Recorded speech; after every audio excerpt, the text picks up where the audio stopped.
Now, Rosie, there's a couple of good reasons why my dish is going to be better than yours. Why now, is that? I reckon it's because I'm going to use the curry paste and the coconut cream, and the spices and the ingredients that I use are going to give it a lot more flavour. The noodles are a really important part of the laksa. So what I'm going to do is start with some Hokkien noodles. Just get your hands in there and just break them apart just a little bit, just to soften them. There we go. Now, while you do that, I'm just going to reach across the front of you there and grab some of this hot water, a great way that you can actually soften them up. You can use the water from a kettle. You can bring some water to the boil, but what I'll do is I'll pour that in there. But do make sure that your lovely assistant has her hands removed from the bowl before you go putting boiling water in there. Good job. There's a little tip for you. Now, what I do is I just pop that there like that and move it to the front. And by the time, you know, we're finished making the soup, which will take about 5 or 6 minutes or so, those noodles will be softened enough. It's quick, isn't it? These are all quick dishes. They are quick dishes, but when you're looking at this, when I'm making the laksa, I like to take my time. Oh, good man. Because it's all about cooking and putting everything together, and it's what I love doing. We have got ever such an array of different things going on here. I'm extremely intrigued. We have got lots of things, and what I'm going to do is draw your attention over here to my stock, because just like your stock, it's the most important thing, so you need to have this looking really good. And what I'm going to do is pull these 2 chicken Marylands out. And what I did with these 2 is I popped them into a pot of cold water. I put some chilli in here, some onions, some garlic, some kaffir lime leaves, lemongrass, and have a smell of it. It smells really good. I put a pinch of salt in there and brought it up to the boil. There's some ginger and garlic in there as well. Put it up to the boil and let it simmer away nicely. And what I'm going to get you to do... I thought you put it in front of me for a reason. Because I'm going to get you to work on it. Now, I know you're a vegetarian and I know you don't eat much meat, and I know that you've probably never done this before. It's all education. Pulled the chicken off the bone. This is something, if I was at home with Nonna and she was making chicken noodle soup, she would pull out the chicken Marylands because that's what she made her chicken soup out of. And my job would be to pull it apart. Now, what I'm going to get you to do is just pull the skin off. I just take the skin off, and the skin, you save it, give it to the dogs, you know, or the cats. It's a beautiful piece of it. And what I'd get you to do is to take the meat off with a fork like that, very gently, and just pull it apart a bit as you do it. Now, it's hot, it's straight out of it. Normally, you would let the Marylands, you know, cool right down before you use it. And I've got a little bowl over there for you to put the chicken when it's pulled apart. Now, that chicken we're going to put through the soup at the end.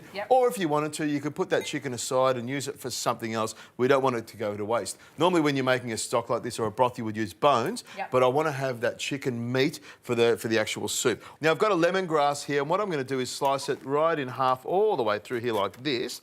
And what I want to do is expose the flavour of the lemongrass. And what I'll do is I'll just put this in front of you so you can smell it. Smells gorgeous, doesn't it? I love it. I would rub that under my armpits. Well, you probably can. And what you do with your lemongrass at home, in the comfort of your own home, is up to you. But here, what we're going to do is cook with it. But it smells great. I'm thinking the chicken and the lemongrass go so well together. Now, what I'm also going to do is, with a big knob of ginger here, I'm going to slice it nice and thin. You could use a microplane or a cheese grater to grate it down really fine. I'm not going to do that. I'm going to leave it nice and chunky like this. So as we're eating the soup, we'll come across these lovely pieces of ginger we'll be able to just chunk on, and I'll just cut it all the way through here like this. And of course, some kaffir lime leaves. These have been pulled apart. And now I've also got some oyster mushrooms here, and oyster mushrooms are pretty easy. Just tear them apart like this. Look at that. I have a feeling you're a natural with chicken. I think deep down inside you is a meat eater trying to get out. And I reckon, you know, a good couple of years with me and we'll have you chomping on fillet steak and ribeye. I can see you just holding the bone and chewing on that, you know, taking every last bit of meat off it. Now, what I've got is a big pot here. I've got it on a good heat, so I'm going to throw everything straight in there to get it sizzling away to start with.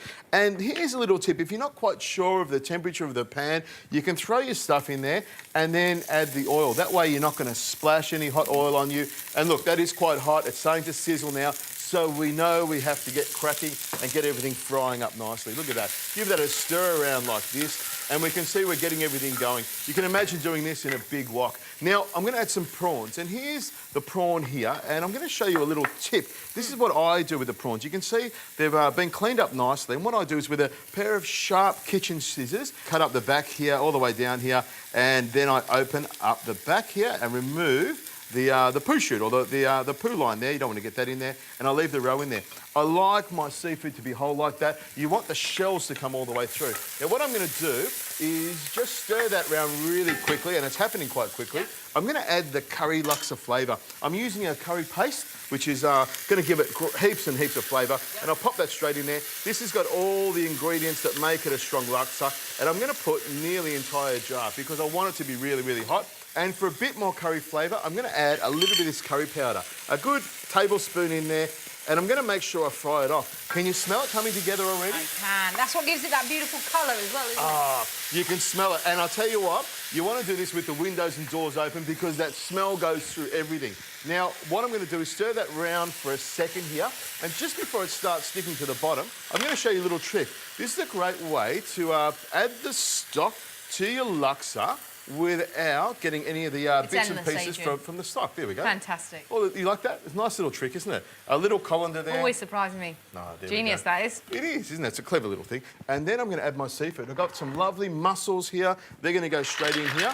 And they don't take very long to cook at all. They'll open pretty quickly. And I've got some clams as well. They're going to go straight in here like that. Aphrodisiac soup right there, isn't it? And I'll throw the prawns in as well. You can see it's all coming together. And also some coconut cream. I'll put about half a tin of coconut cream straight over the top here like this.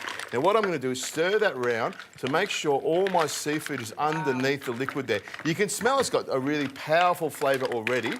You could always add your little strainer there and spoon a couple more ladles of the stock on top. The chicken and the seafood go together so well. And if you pass me that chicken there, what I'm going to do is pop that straight on top because this is only going to take a couple of minutes to cook. The prawns will be 3 or 4 minutes and the mussels will steam open in just a couple of seconds. So what I'll do is pop the lid on, turn that up nice and high, and within a couple of minutes everything will pop open and we'll have that lovely broth, or the seafood will enhance that broth and make it even tastier with the prawns in there as well, and we'll be ready to plate it up. Okay, Rosie, have a look at that. I mean, you've gone quite lavish, haven't you, with the laksa? You've really gone for it. So, of course, you could slim this down and do it to its bare essentials and have a few veggies, a little bit of tempeh, a little bit of tofu. But no, we went over the top. Yeah, and that's okay. That's my job. That's my job That is your job. in this kitchen, to just take it that extra little bit further, to make sure that everything I put on a plate, it has all the lusciousness and lavishness of a gourmet meal. Where no man has been before. Well, almost. Now, what I've done is I've put a bit of coriander and some spring onion on top there, and I'll turn that off because I reckon we're ready to go here. What you want to do is make sure you don't overcook the seafood. So that's turned off now. The hot noodles are in the bowl there, and what I do is I put the liquid or the curry laksa sauce or soup base over the top of the noodles, and the noodles will soak up all that flavour. Now I'll pop that down there and grab a few of these prawns to put on top. It looks remarkable, I must say. There we go, on the top there like that. That's a guest impressor, isn't it? Now, you know that your mussels are cooked when they open. If they don't open, you can see that one's open. Sometimes they're open, but they don't fully open. So what you do is you grab them and just pop them open like that. If you can do that with your fingers, the mussels are cooked. If they stay closed, well, what you want to do is discard them, put them aside. Now, usually with a laksa, you pop a few boiled eggs on the side there, a little bit of fresh greenery on there as well, and some coconut cream. You drizzle some of that over the top there like that, just to make it even more lavish. That is looking the business. There we go. Squeeze of lime on the top there, some bean shoots as well on the side, and just when you thought we'd finished, I'm going to sprinkle some deep fried shallots over the top there,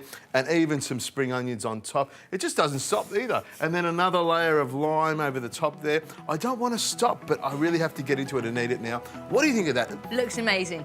Looks absolutely amazing. Smells amazing. I've been teleported somewhere different, somewhere tropical. The thing about the laksa, you can see this red oil around the top there. Yep. That's the chili oil, the chili that was in the paste. It's gone all the way through it. It's really important to eat. I'm going to grab a noodle there. Grab a noodle, and the broth. The broth is the most important part for me.